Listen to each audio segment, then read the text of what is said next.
can you build your arc brick by brick when everybody's laughing at you, And so for me, that's part of how I was able to rewrite my story. I was able to build my arc in the midst of family and friends. She's crazy. She's trying to go to college. She got all those kids. But I just kept building because I remember what I heard God told me and showed me. Hey, I'm Ronja Sakata, founder of the Joy Academy and Queen of Joy. That's how my friends call me.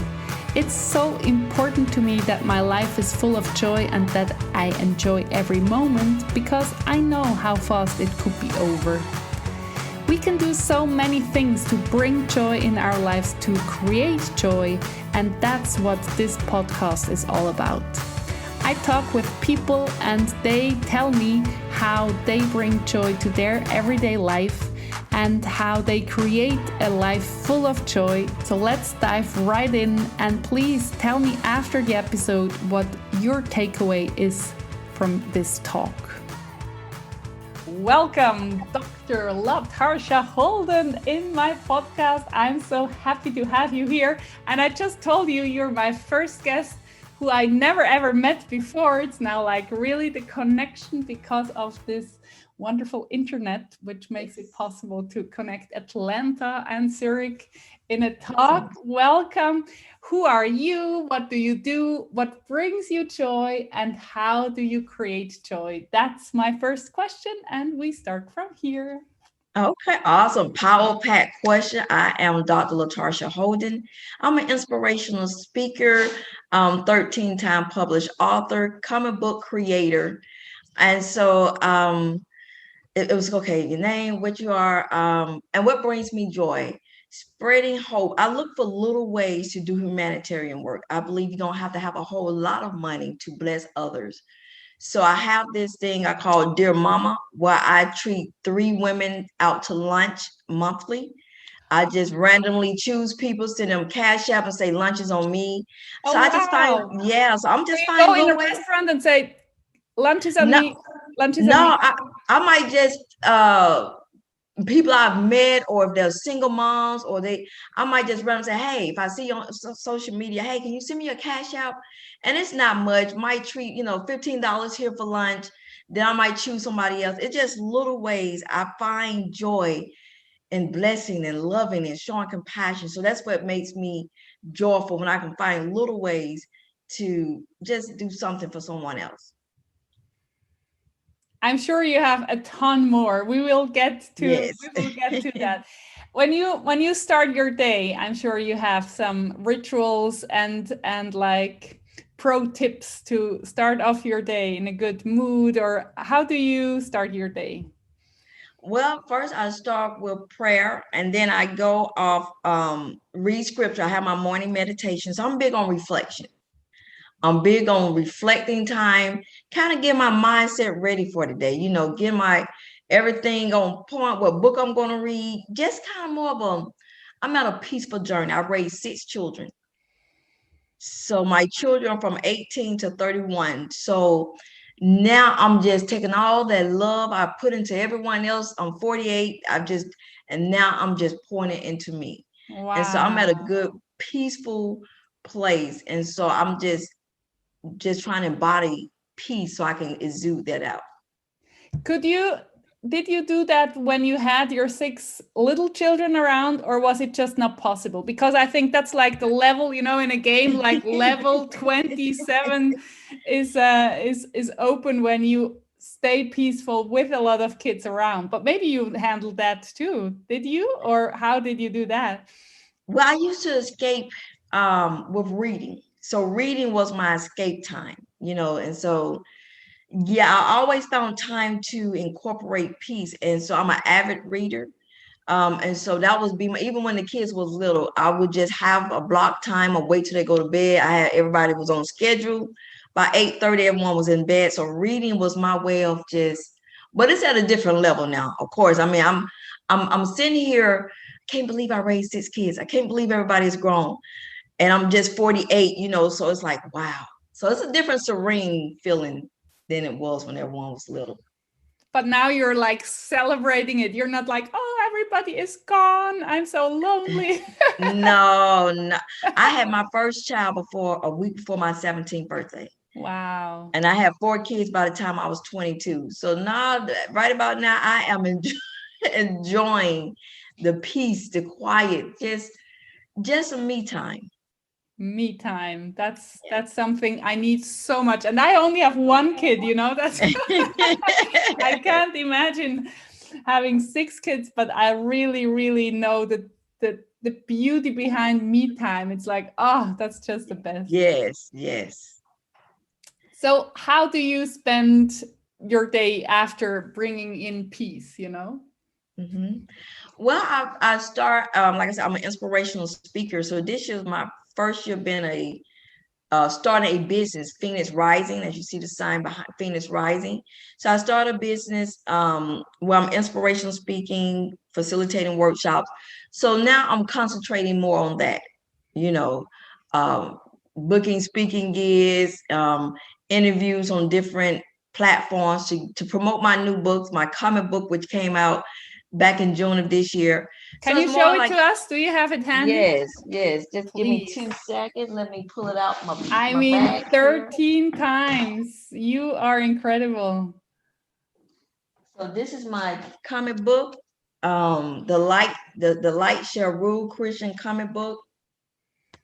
I created this in April when the world went on lockdown. I wanted a creative way to encourage people that God is still with us. So this is my first one. So I'm And you excited. had an illustrator or you're painting yourself?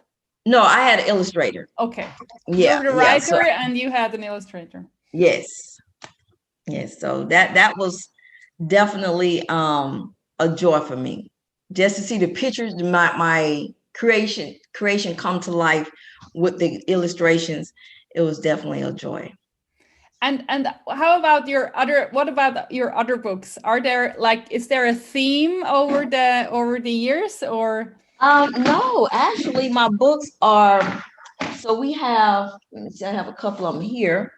So we have my first children, I have 4 children's books. So we have a children's book, my life story, which came out, No Longer Lost from Homelessness to Overcomer. I am Georgia and National Mother of the Year for 2020. Wow. And You have to tell me about that journey afterwards. yes, as a leader, I just released my first leadership book for leaders in emerging leaders in ministry and marketplace. And so I got so I have 4 children's books, a 60-page training manual to do workshops out of, 4-part youth series that deal with sex trafficking, bullying, teen dating violence, love and forgiveness, a book for ministry. So it's all kind of different genres. And you just like the inspiration hits you and then you think, let's write that book right away? Or is it like you wrote several books parallel, or how do you manage to write so many books? Well, And you know what? you I raised think it's 6 children. So like, when did you do this all? Oh my goodness. I wrote 12 books within a year and a half. So for me, you said it, when the inspiration hits, I only write, I'm a community advocate. So I write when the inspiration hit, everything is specific. My 4 children's book teaches children on kindness, diversity, friendship, and spreading joy. Then my 4 youth series, I'm trying to reach the middle-aged kids from 11 to 14. That's why I wrote on teen dating violence, bullying, sex trafficking. So I'm choosing issues. Part of who I am, being a community advocate, I use writing as a source to advocate. As an ordained minister, I wrote a book for ministers. As a servant leader, I wrote a book on leadership. So it's all about a part of who I am. I write in that area. Which one is your favorite? Do you have a favorite book?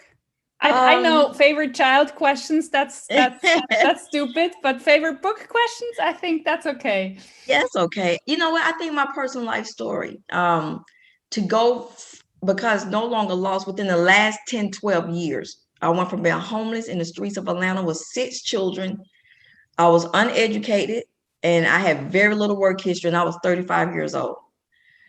So by the grace of God, I was able to change the trajectory of my life. So within the last 10 years, I went from being homeless to running for city council in the 2017 election, from a GED to a doctorate degree in leadership studies. Now I'm a 13-time published author and a creator of a comic book, and I've successfully raised my 6 children. So it was, the last 10 years has been busy, to say the least. And what brought the change? You said with the grace of God, but what does that mean? And if somebody is not like, God is something, like, I don't believe in God, how did you do that? What would you tell them? Yeah, just like share this story in your way with God and everything included. I think that's the beauty of having different kinds of viewing the world. In the end, it's kindness, love, and connection. It doesn't matter how the title of the bigger force is. Yeah. Well, for me, I wasn't raised in church, so I didn't know God at an early age. But when I found myself homeless, with 6 children in the streets of Atlanta, I didn't really know what to do to change the trajectory. I mean, I'm just going to be real. An African-American woman, 35 years old, homeless with 6 children, with a GED and very little work history. The statistic was packed against us. I mean, there was no way literally my 6 children nor myself was supposed to make it out of that successful. But I remember I just knew I had to do something to save my children, to save my family. I made a vow that the streets were not going to raise my 6 children, nor the jails was going to house them. So the journey got so hard, because it's one thing when you're homeless by yourself, or it's one thing when you're homeless or you're going through an ordeal for a couple of weeks, a couple of months. But what happens when your situation turned into years? So we was homeless close to 4 years. But the journey got so hard. I remember walking to a hospital and I told the lady, I can't do this anymore. I was thinking of suicide. And she said, "Ma'am, are you saying you want to kill yourself?" I said, "Yes, that's what I'm saying." I was embarrassed. I was humiliated. Being homeless is you're at the bottom, And it was when they kept me there for that week for observation. They had a padded room on that floor. And I asked the lady, I said, "Ma'am, can I go into that room?" She said, "Ma'am, you're no threat to anybody." And I said, "I know, but I need to go in there." And it was in that room I met God. I remember I dropped down to my knees and I just said, "God, are you there? Please help me. I don't have anything. I'm lost and I'm scared." And when they released me from the hospital after a week of observation, my situation did not immediately change, but I knew something was different. And that's when I matriculated through college with my associate degree, my bachelor's, my MBA. But when I got accepted into the PhD program for leadership studies, now I did want to bungee jump up to heaven and high five my man, but God gave me the strength to keep going. It was his grace and mercy that kept me when I wanted to give up on myself. And where did your 6 children stay when you went to this hospital? I'm thinking probably my mom or dad. That 12 years ago, somebody came and got there. At that time, I had 2 kids in high school, 2 kids in middle school, and 2 kids in elementary. And so, but the thing how I saved my 6 children, how they became successful, I came to them. I said, "Well, I don't have a lot to offer you guys materially. I mean, I was a poor Black woman in a big city, but I didn't have nothing to offer my kids but 2 things: to love you unconditionally, and I wanted to teach them how to serve at our lowest." I believe as a servant leader myself, that if I can show you how to give back now when we don't have anything, I've given you a strong foundation to build on to become great leaders. Well, Ronja. Yes. My 6 children turned around. Although they complained, they grumbled, especially the older 4, they turned around, became leaders themselves. My oldest son is 31. He came to me his senior year in high school and said, "Mother, my way of giving back by what you showed me is joining the United States Marine Corps." He served 10 and a half years. He's medically retired. Now he's a second-year college student. Another son became a caretaker. My daughter said, "My way of giving back is going to the medical field." She's an EMT, a licensed pharmacy tech, and she's in her second year in college. Another daughter said, "Mom, my way of giving back by what you showed me, only with the little key that I had to give my children." She went into the Army 2 years ago, and she just graduated with her bachelor's in May. My 19-year-old daughter is a 4-time published author, spoken word artist, and she's an entrepreneur. And my youngest son, he just turned 18 in August. His name is Omega. Omega is the last and the end. There's no more coming after him. He's a senior in high school, youth leader, athlete. And for me, as a servant leader, I believe leadership starts in-house, and then God will propel you out into the world. Oh, that's so beautiful. I have goosebumps because it's really what counts in any household. If you have so much money and no love and no if you only have conditional love, like if you do that, then I love you. That's it doesn't help. Any money help if you don't have these values. Yes. Wow. Congratulations. Do you like honor this, what you did, enough, or do you hardly believe it? Or I think I'm beginning to. When I became Georgia Mother of the Year by American Mothers Inc., there's a national organization. When they chose me to represent the state of Georgia, well, this organization, American Mothers Inc., is an 85-year-old organization. And so they choose, nominations come in around the world for, they recognize a mother who's doing extraordinary things in their city and national. And then out of they choose one lady from all those nominations to represent each state. So I represent the state of Georgia. But then out of the people they chose to represent their individual state, they choose one of us to make National Mother of the Year. And I was chosen to be National Mother of the Year, which I just made United States history as the 85th woman to ever hold that title. Wow. So I think with that, I'm just now realizing what just happened, because I've been the last 10 years to 6 kids, school, and I'm a former political candidate. Now I'm just having a breather, like, what just happened? And I'm just kind of soaking everything in now. How did you know about the nomination? Because there are a lot of awards out there, but you have to sign in for having the chance of being nominated. Did somebody push you, or did you choose yourself? Like, I want to be nominated. No, somebody chose me. Somebody nominated me. And so, like I said, they get thousands of nominations from different states. And I guess they read over whatever somebody wrote, then they check to see if it's true that you are who you are.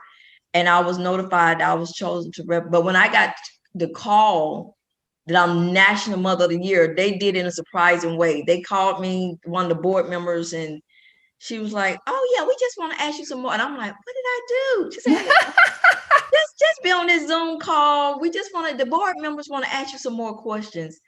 And it was like 20 people board and they even had surprise. My kids was on it. And so my kids was there. And that's when I was told that I was chosen to be National Mother, to represent the millions of mothers around the world for 2020. That just blessed my heart. But you don't need the award to know what you did, right? You know it yourself. Yeah, but I think for me, God has a way of letting. Sometimes you don't know.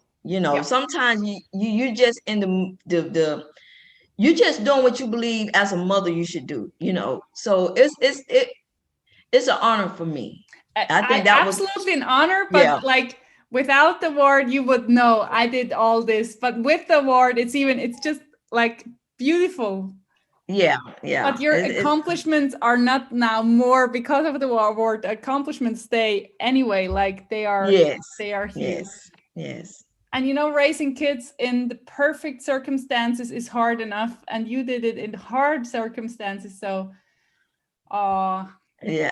No, really, that's just so beautiful. I think, and that's what when you ask children, what are your memories? They don't see that there was not a fancy house. They see, or they remember the love and the connection, even between the siblings.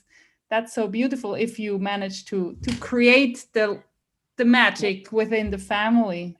And it was hard. I mean, mentally, I was spread thin. I mean, like you said, is I had not only to keep myself motivated, keep myself going, because I was a full-time student. I also, even though my children saw me depressed, they saw me crying, they knew, the family laughed at me. I was a joke to the family. So they saw the humiliation. But they never saw me give up. And I think that's what gave them the strength in their own personal endeavors to keep going. So your face is glowing when you talk about your children. Let's focus again on yourself. Like, what brings you joy and the peace? You were talking about the morning, about speaking. I bet you love speaking in front of audiences and see the sparks in the audience. How do you do that now when it's all online? Is it the same, or is it just different, or? It's different. I went international as an international speaker this weekend. When I spoke, the opportunity was open to me to speak to college students in India. And so to see the reaction from people around the world, it just warms my heart that I'm giving people hope, that they're seeing if God can do it with you, because the different dynamics to be, because in your mid-30s, you're pretty much set where you're at. I mean, mentally, unless God just come in and, so for me, it's just a hope. It's the hope. But I can't wait till we go back to where I can actually physically talk to people, give people hugs, and actually sign the books in person. But I'm just enjoying what I'm at. I have learned how to enjoy the journey as the journey progresses along. Where did you learn public speaking? Because do you know that the number, I think it's based on America, this number, the number one fear in America is public speaking, and the second fear is dying. So it's like more than dying. The fear is bigger than dying. I think that's so interesting. And wow, did you? I didn't know that. Yeah, I was in a workshop from Bo Eason. He's a storyteller professional. And he told us that, or maybe Brandon Bouchard, these two guys. I went to America to see them live. So I always find it so, because I love to speak on stage too, but I was teaching in a school for 12 years. So that gave me some practice, in front of teenagers like this. I can talk in front of any audience because of that training. But how did you get into it, and did you love it all the way, or you learned it, or how about your journey as a public speaker? I always had love for people, and I'm not a person that talks to be talking. So for me, when I'm speaking from a heart of love and compassion. I'm not a speaker that just want to hear my own self. So I'm going with something I believe is powerful to change, to help, to aid people to change the narrative for their lives. I'm an ordained pastor, so that helps as well, preaching and speaking in pulpits.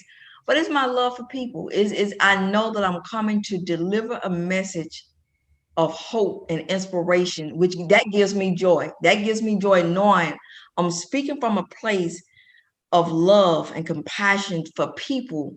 And so that brings me joy to be able to make that connection with others. And you just started, and then it grew and grew, this passion, or you loved it right away, or you did some training in public speaking? Like if somebody is listening now, like, oh, I want to do that too, but I can't. What would you tell a person like that? I did take classes in school. When I was in college for speaking, I joined Toastmasters for a brief, about 6 months. But for me, I believe what helps. Now I still get nervous. I think that first 3 to 5 minutes when you got a room full of new people looking at you, but once you start in your message and your message is not something, you're trying to deliver value. For me, it just helped ease. I'm an introvert.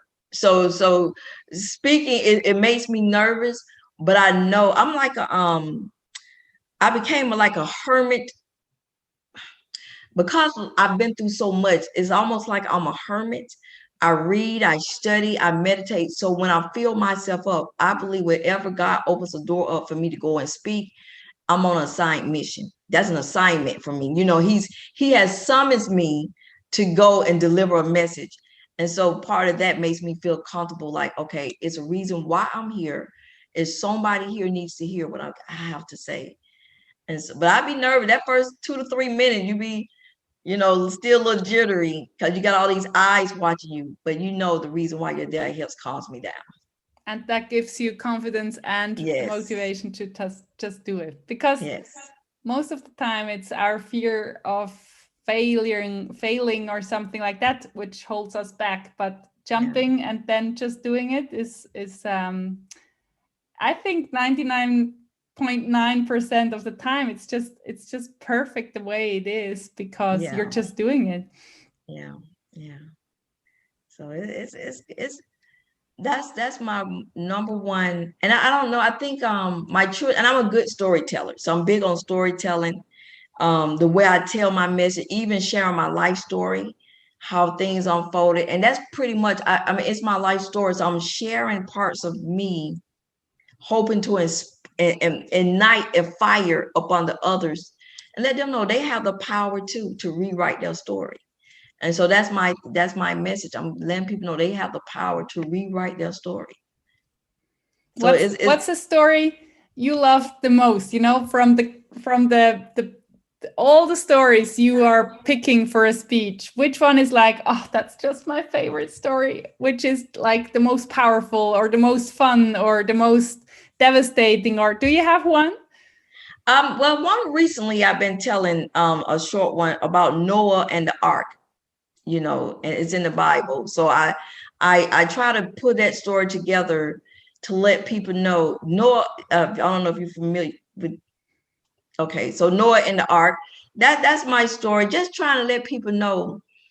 Can you be a Noah now? Can you be a Noah? When God gave Noah a word, he didn't give it to nobody else.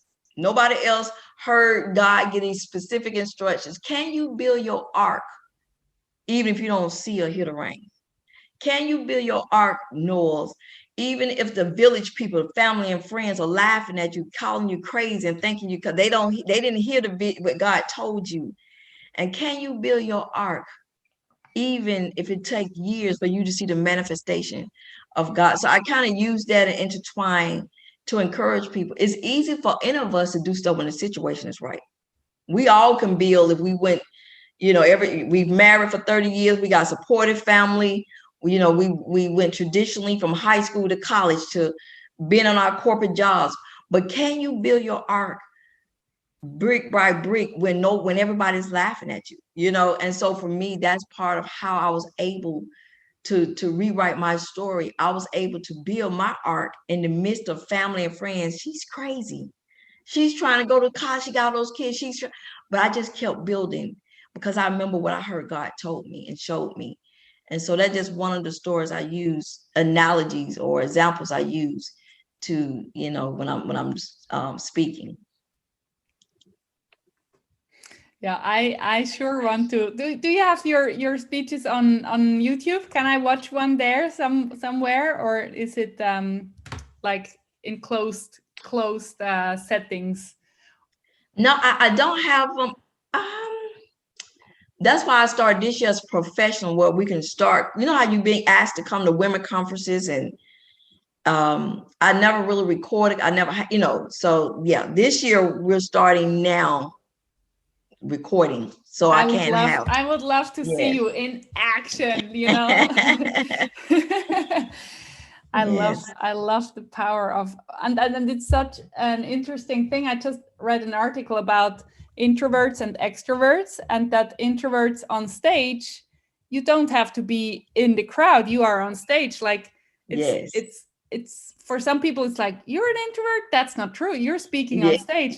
But it's a different angle. It's like, if you're safe on stage and having a message, it's not the same as being an extrovert. It's not the same. Yeah. Now, when I get through speaking, being an introvert, I'm not the energy to stick around for hours. No, I'm not that person. I'm going talk and shake hands. So, you know, because the energy as an introvert, we get all the time, we get re-energized by being alone.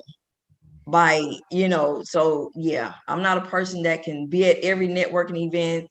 I'm very strategic. I remember that my professor told the undergrad class that the world belongs to those who are disciplined. So during homelessness, I had to learn how to be disciplined, how to be strategic and organized. So I'm very, once I've done what I believe God has called me to do, I do a little networking afterwards, then I'm out of there. I just, yeah, kind of go back into my back cave until God gives me another assignment to go forth. The beauty is that you're so clear, you're not in your cave like, oh, nobody will book me. You're like, oh, it will come. And this is, and then it comes, right? Then Yeah. I do my due diligence, reaching out, and I have a good, strong social media presence. And, but yeah, I've learned not to panic over things now. I've learned how to enjoy the journey and trust the process. So that's why, yeah, everything is a little different. I just trust God. He's brought me this far. I just trust that he's going to take me where I just do my job and leave the results up to him. Yeah, I love this calmness to that. And then you just trust, and then next day, Yeah. next steps, whatever is unfolding. But Yes. you are keeping the frame, like the bringing in the peace, and you're doing Yeah. all these things.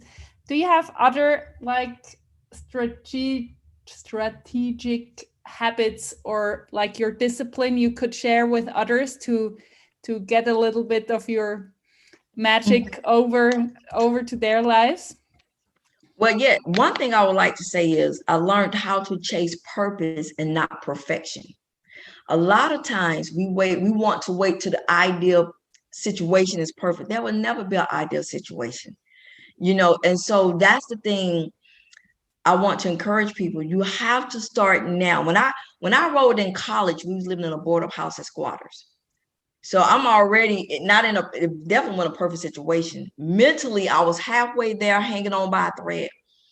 But if I had waited till the situation was perfect and I was chasing perfection, I would never have accomplished anything that I've accomplished. I decided the best thing I ever done was bet on myself. That was the best thing I could have done. Trust what God says and how he saw me. And I just started working. I did not wait till the situation was the right. And so I want to encourage someone, chase purpose, not perfection. And when you chase purpose, the situation don't have to be ordeal. You're chasing what you believe who God has created you to be. It's almost like you like free flowing water, like a river. When you're chasing purpose, is not forced. It's just free flowing. I didn't decide 12 years ago, I'm gonna run for office, I'm gonna write books. That was not my core. I just became like a river. I made a vow, God, if you bring me out of homelessness and hopelessness, I go back and fight for others. And so that's when I ran for city council. When you chasing purpose, your next step was almost like it will unfold itself before you. You know what I'm saying? You will become the person who you believe God has created you to be. But when I listen to you, like stay in the flow like a river, that sounds so beautiful. And I totally know what you mean. I'm like, I live my life like that too. But if I'm not in that place, like, yeah, don't use these analogies. I need facts, or, like, how can somebody who is not in a good place arrive at this river and really go with the flow, or in this purposeful direction? Do you have some hints or tricks, or like advice? Well, you know what? Like you said, now spiritually, it was God for me. Everybody. I cannot. I was not. I don't want to just make it seem like God did not magically change my life. I had to be a willing participant in my own deliverance. So for those who are watching, God can do the same for you. Will it be hard? Yes. First of all, we have to acknowledge anytime you're changing your mindset, it's going to be hard, especially if you've done something for a long amount of a certain amount of time. My thing to whoever's watching, if you're homeless, you just went through a divorce, you don't know what to do because you got all these kids. First, you have to what do you? I didn't know what to do. I just knew I dropped out in the 10th grade and I had to go back. Sometimes you have to go back to the last place where you gave up at. So sometimes what was the last place that you gave up? And if it was dropping out of school, did you lose yourself in a marriage? Did you give up on your dreams because you had kids? Sometimes we need to go back to that place. So whoever's watching, where was the last time that you stopped believing in yourself? That's so powerful. I have, Yeah. again, goosebumps all over. Yes. That's so powerful.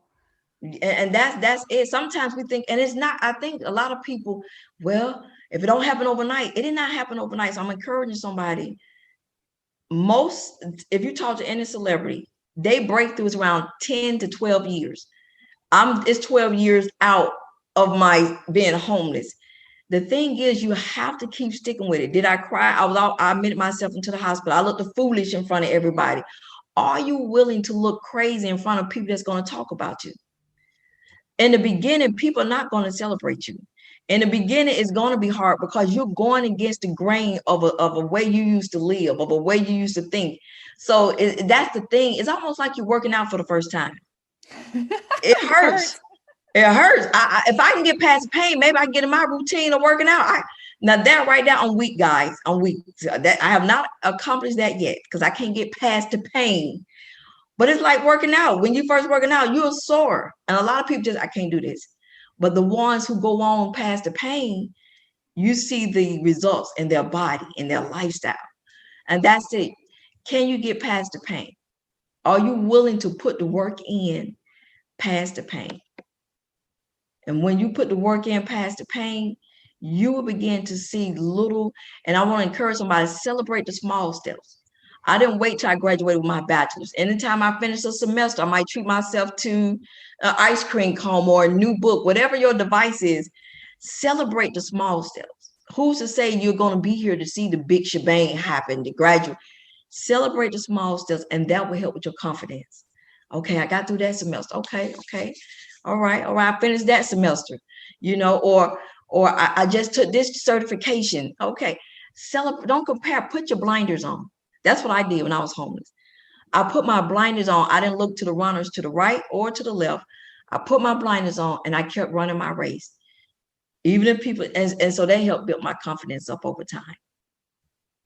And how did you know which topic you choose? Like out of the million of possibilities of jobs and everything, how did you know? Because people ask me, I don't know what I want. How do I find out? How did you find out? Or what is your message to those who are searching for the right decision? The fear of failure, again, is so big that some people just don't decide anything because it could be wrong. Well, that's why I think when you at rock bottom, you're at a good place. You're at a good place. On the way up from bottom is up. If you have lost your job, if you went through a painful divorce, the only way is up. That's why I realize people gonna talk about you whether you're doing good or whether you're doing bad. And the thing about people that are doing a lot of talking, they're on the side. You rarely see people who are about their business talking about you, gossiping. They're too busy. So people got to think the people who's going to talk about me, those are the ones that are too scared to get in the ring and fight. Those are the ones who are too scared. They to muster up the courage. I'm going to try. So if I fail, I fail. But I'm going to get in this fight and I'm going to try. Just like Beyonce's song said, when she's gone, the world will know she was here. Are you willing to let the world know when your time here expires, I was here? Would the world know? Write that book. I wrote my books. I didn't have money to market. When I wrote 12 books in a year and a half, I didn't have money had money to get a publisher or a publicist or a PR person. I wrote my book, put it to the side, wrote it whenever it hit me, put it to the side. And here I am now, 13-time published author. You got to, and most people already know who they are. They just scared to live it, to be who they are. If you're a baker, be the best doggone baker you can be. Because a lot of times people miss success because they feel like, well, I'm not gonna be a celebrity. But if you're a baker, be the best baker you could be. If you're an author, so what if you don't hit the #1 bestseller? You writing from your heart, and if your book touched one person's life, you've done your job. So it's just taking a chance and betting on yourself. Bet on yourself. That's what I did. I just said, you know what? They laughing at me. They talking about me. Nobody's helping me, but I'm the only one that was going to come and save me and my family. So you just listened to your intuition and to the message you got. Do you do like in prayer you get the messages, or in meditation, or how do you receive these messages? I tell you, this is a good interview. You are digging deep. I tell you, but you are digging deep, Ronja. I tell you, this is good. Most people, I like that. These are some good deep questions. Thank you. I decided to. Most people know who they are. When you was a little kid, when you was a kid, the person you are, that's the person. That's who you are. Whether you even as you feel like, well, it's too late. I wanted to be a doctor. I want to be a lawyer. But it's something about why you want to be a doctor is already there. You just got to tap back into that power and say, you know what, doggone, I'm just going to do this. So when I pray, I have got accustomed to praying and listening and meditating, but I only move everything I do, run for city council, write books, my doctorates in leadership studies. Everything I do is intertwined together. You see what I'm saying? It's either it's about leadership, empowerment, or personal development. Everything I do is already who I am. I just had to let myself free enough to be like, I don't care what nobody say. I don't care if somebody accepts it, rejects it. I don't care. I'm living my life according to how I believe. And you don't need whoever's watching. You don't need a whole lot of people to do what God is calling you to do. You don't need to be connected to no certain group or have these certain friends. God is using my story to let people know God can bless who he want to bless, when he want to bless, and he can elevate you. You just have to do the work. That's it. Just do the work. Write the book. Go back to school. Take up that trade. Go for that certification. You just have to say, you know what? I'm tired. I'm just going to go for it. And I know it really comes down to, I'm just going to try. You owe it to yourself at least to try. You owe it to yourself to at least try. And that's what I did. I didn't have nobody to market my comic book. I had this is not free. Where I can self-publish a book on my own and the cost is minimal, besides editing and get somebody to illustrate a comic book was not. I had to put money. I had to invest in myself first. A comic book is very expensive. I didn't even know that. If I would have known now, I'm gonna need a sponsor the next time I do another one. Because we talking about, it can range from $700 up into the thousands. But I knew my love for people was worth me putting whatever, cost to create this. I want to inspire people. I want a different way instead of a book, or I want to bring people back to when they read a comic book and it got a positive message in it. And so that what gave me joy. It's not about, well, it's not about competing. It's not about feeling like, well, who's going to read it? How you going to market? Do what is in your heart. And that's what I did. I just did what's in my heart. And yeah, I just would encourage people, like you said, joy. Find the joy that's within you and go for it. One really, the first exercise I give everybody is write a list of 100 things which bring you joy. Like everything, like drinking a cup of tea out of my favorite mug, like little things. And I love like 100. It's like, what? 100? Not 10?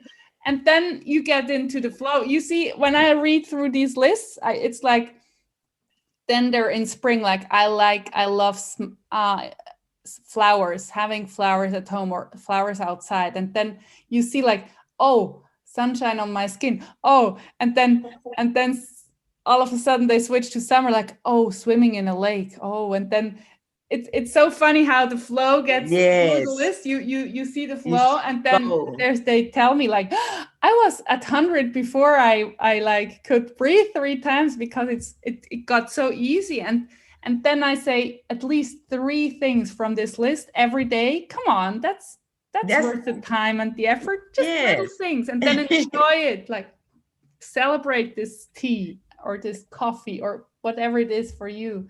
So like for me, I was standing at open graves of friends so many times when I was very young, like 17, 18, 10 years. It was funerals over funerals.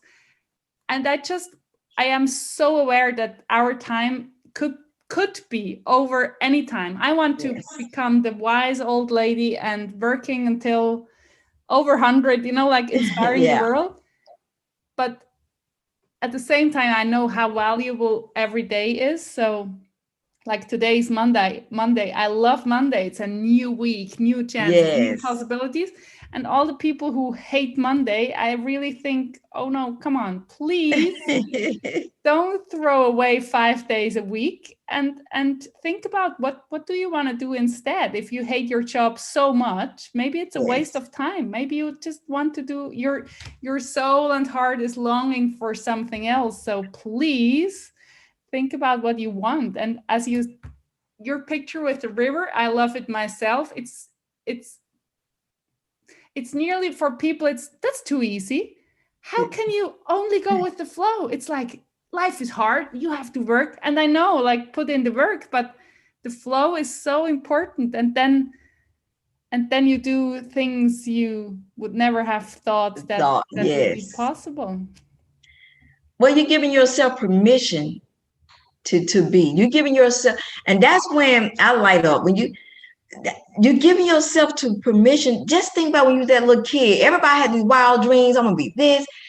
Children give themselves permission just to dream big.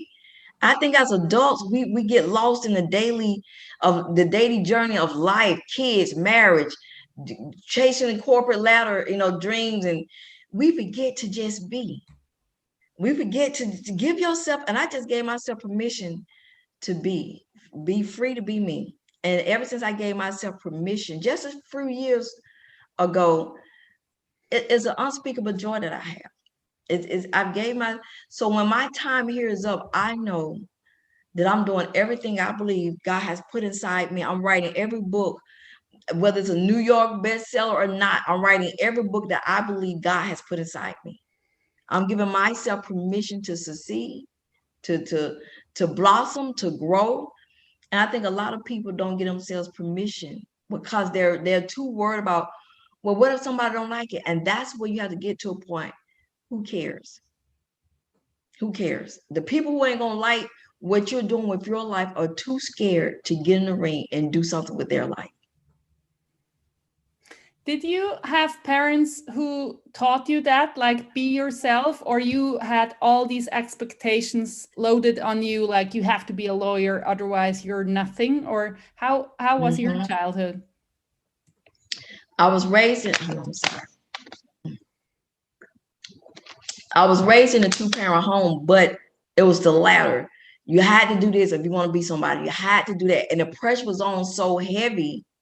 That's how I gave up. I dropped out in 10th grade. I felt like I couldn't do nothing right. I felt like, I believe when the reins are too hard, you got to be this or go get your job. My parent was, they work at a bakery and they was factory workers, so they didn't really have big dreams and know how. And so yeah, and I just got off track early. But that's what I did with my kids. I gave them the freedom to be whoever they wanted to be. Only thing I told them, do not be a menace to society. You could be a janitor, but be the best janitor. You could be a baker, whatever you do it with integrity. So I did a different route with my 6 children. And the That's what I outcome, wanted to ask you, yeah, because I think it's a very, very big accomplishment to break cycles and say, okay, yes, I do it different. Because yes. everybody says, I don't want to turn into my mom. And then in the end, you're like, oh no, I'm like my mom. So that's like huge. How did you, or when did you decide, like, I will teach my kids a different message? Well, I wanted to, I'm an empath. So for me, my gifts are always encouragement. I'm an encourager by nature. So my kids kind of got the best. You got somebody, you can do this. If you want to go into the military, I'm proud of you. If you want to write a book, if you want to do spoken word, I think I just let them. And I'm thinking too that they saw me live freely. They saw me, no matter who was laughing at mama, she's living her dream. She's going to run for city council. She's going to write that book. And it just opened up the floodgates for them to, now they calling. And my daughter, 19, she became a 2-time published author by the time she was 16. So when I became free, I think I liberated them and took the chains off of who they thought they probably should be, and gave them the freedom to be who they are. And the success is, I mean, I don't, to have 6 children, I've never visited the gangs. I've never had a problem with gangs, drugs, never had to go to the jailhouse to bail nobody out. That's only by the grace of God, you know. But I did give them the keys to be free and walk in their own freedom. Yeah, grace of God, but having you as a mama, that's a big key too. Yeah. Because you can tell about, you're free to do what you do, but you don't mean it, then it's not worth a penny, exactly, you know. But if it's really true and they feel it, then they can they know you have their back, and I can do really what I want to do. Yeah. I love that you said if you're a janitor, what was the word? If you're a janitor, be the janitor, best. not janitor. Janitor, like you can change the life of all these people you're taking care of because you're such a kind janitor. So I love that any job, any position, you can change the world. Yes. Yeah, because everybody's needed. The janitor is needed. The cook in the restaurant is needed. Whatever you do, I just tell my kids, be people of integrity and have morals. And so I taught them out of my leadership book that I wrote for men. The examples that I use for myself, I just taught my 6 children leadership principles. So if my son in Marines, he's like, Mom, having you as a mother is almost like having a real life mentor. So we saw you going through hard times. We saw you come up. We saw you build. So for them, it was like they had a real life mentor that walked the walk with them, you know. So I think their mindset is kind of, we actually saw somebody that walked the walk and then compromised to get ahead in life. You know, I didn't sell myself out to be with a certain guy to get more money. I actually walked the walk and lived a disciplined life before my kids. And so I believe that contributed to who they are as well. Yeah, you can talk as much as you want. If you don't live it, they don't. It's not going inside. Oh, that's so beautiful and so powerful.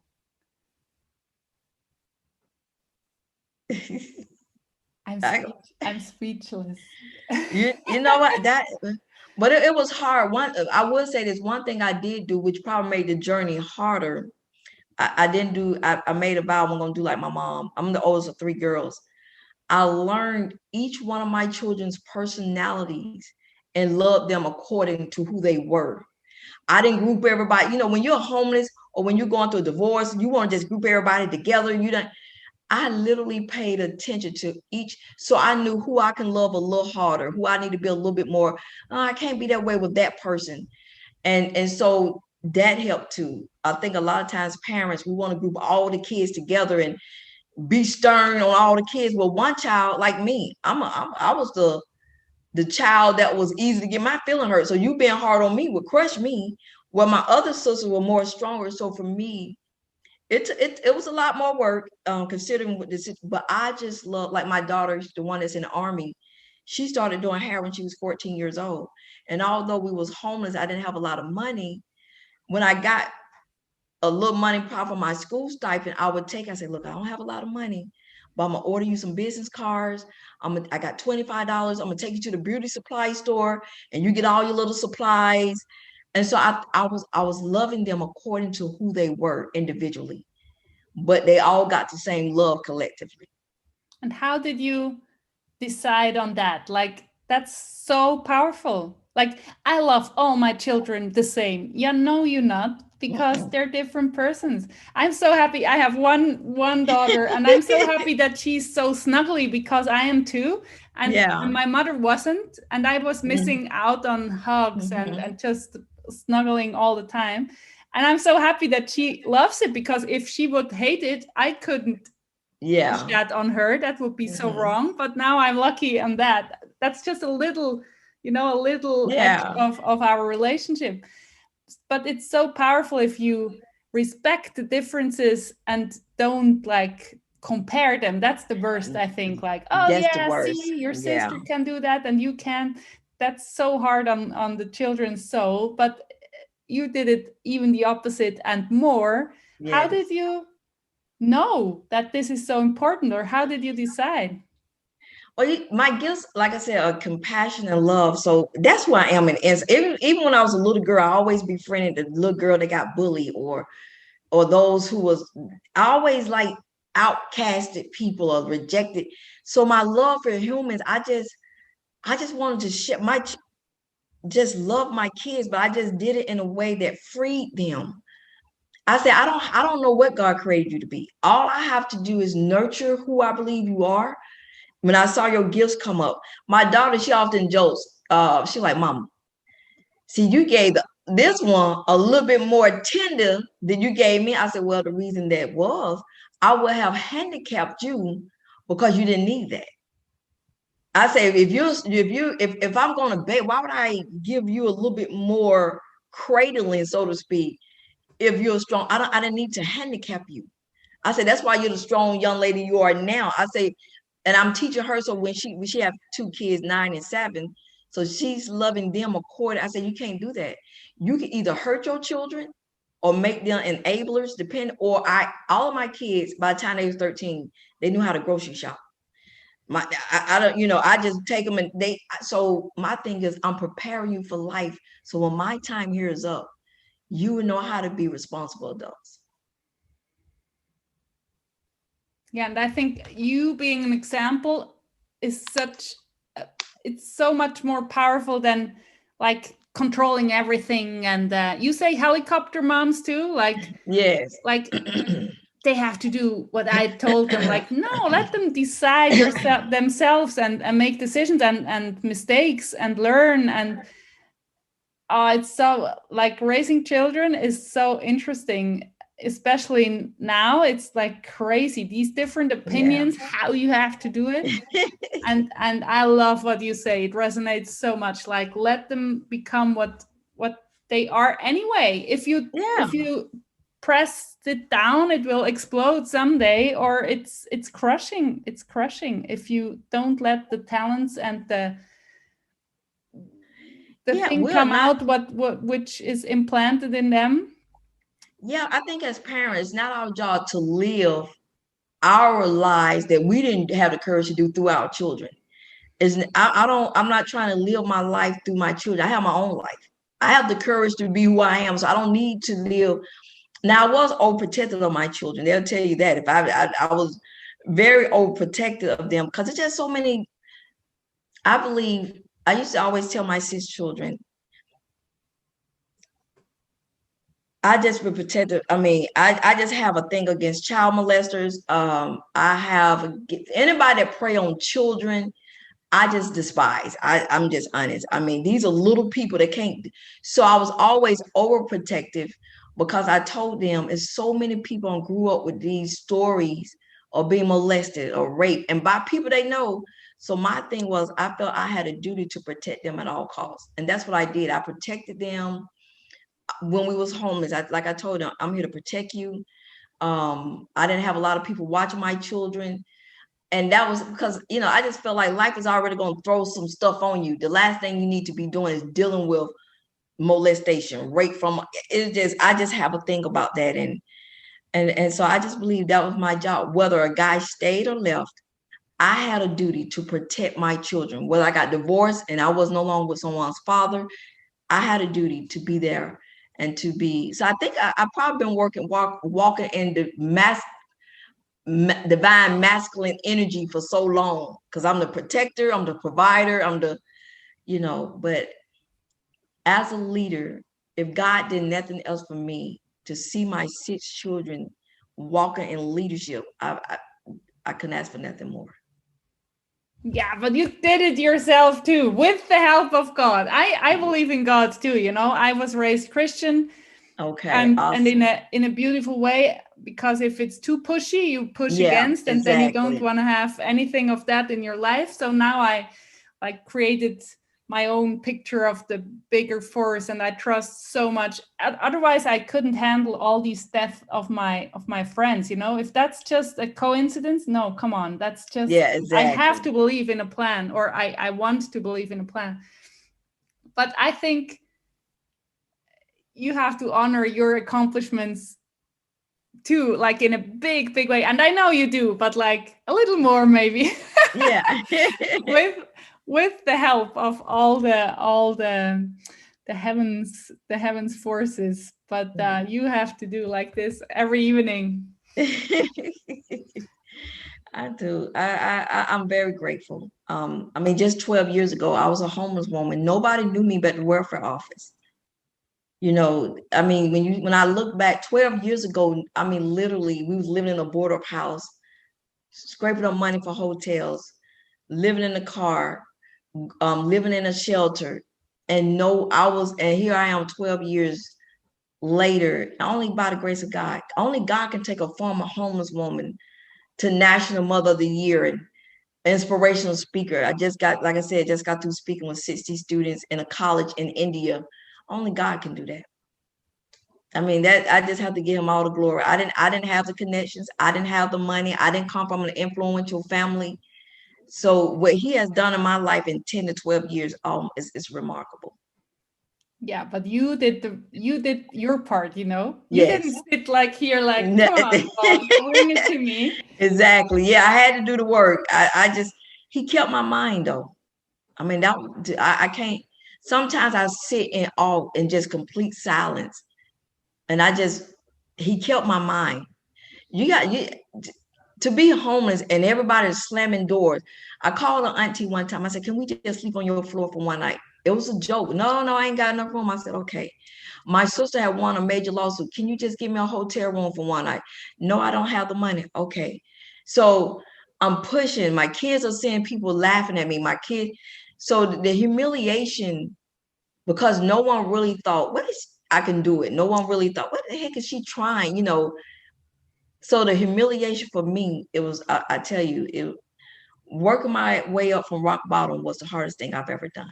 I'm just if God had left it up to me, I probably would have went and hid in a corner somewhere. I just gonna be honest. But I knew I had 12 eyes watching me. I had 12 eyes watching me. So I just start fighting. I start fighting for us. And I'm just what God has done is I can't thank him enough. And you just told us the only way from rock bottom is up. So you Yeah. did just that. Yes. So beautiful and so powerful. And how would your message be like today with the internet? The whole world can watch or listen to this podcast. What is your message like? Message from Dr. LaTarsha Holden to the world. Yes, please. The stage is yours. What do you say? The message is you have the power to everything God has put inside, everything God has given you to succeed is already within you. It's already there. It's not from the outside. Everything you just have to tap in and believe in yourself and say and dig out. You got to dig all that gunk out. And I think that's the process with the purging process. When God have us in the wilderness or in the purging process, it hurts so bad because He's chipping all that mindset, the old habits and ways. But you have the power to rewrite your story. You have the power. No one is coming to save you or your family but you and God. No one is coming to save you. It is up to you to change the narrative for your life. Everybody has the power to rewrite their story. Is it gonna hurt? Of course. Would you feel like giving up? Hey, I walked into a hospital, wanted to in my life. The thing is, you're going to go through so many different emotions, but never give up. That's the key. Never keep going. I guarantee you, if you keep going, you will begin to see the light at the end of the tunnel.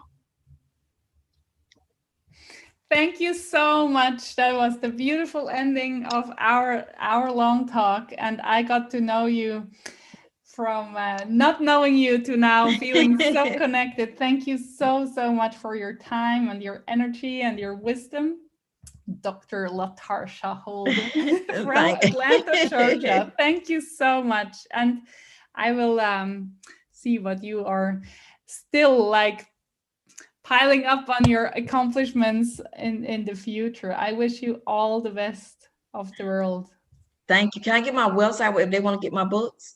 Yes, please. Okay. So if you wanted to reach out to me for a speaker, a facilitator, or even to buy my books, anytime you buy one of my leadership or my personal life story, you would get a free autographed comic book. So you can go to my website, www.dr.LaTarsha, LaTarsha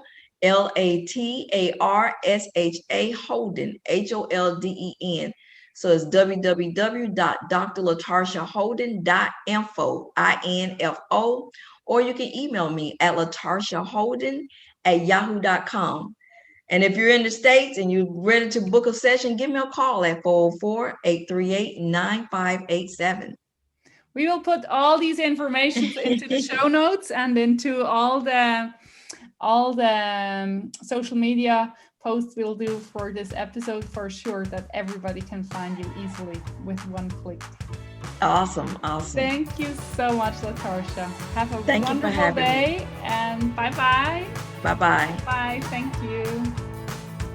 If you liked this episode, I look forward to a review from you, and it would be so nice to hear from you what you liked best and what is your takeaway, and maybe it sparked some idea. You really are surprised to have this idea now, and you can go and create joy for your life.